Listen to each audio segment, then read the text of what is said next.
Toner, moisturizer, cleansing, helping to hydrate and soften the skin.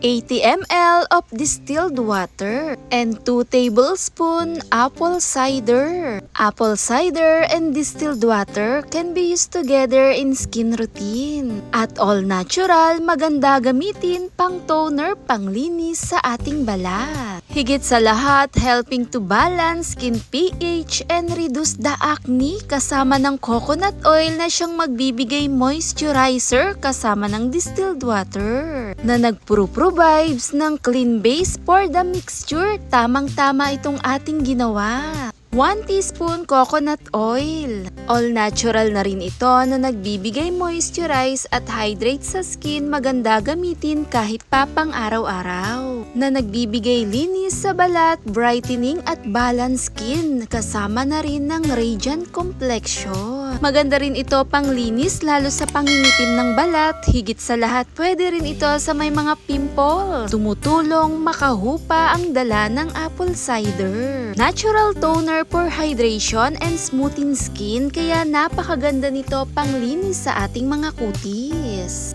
Dahan-dahan lang i-relax at ilinis sa balat, parang natural toner lang din. Dahil ang apple cider, tumutulong itong magbigay improve lalo sa skin texture. Simple and natural toner na rin ang dala nito. Maraming pwedeng paggamitan pagdating po sa apple cider. Gently effective, especially dry skin. Thanks for watching, guys!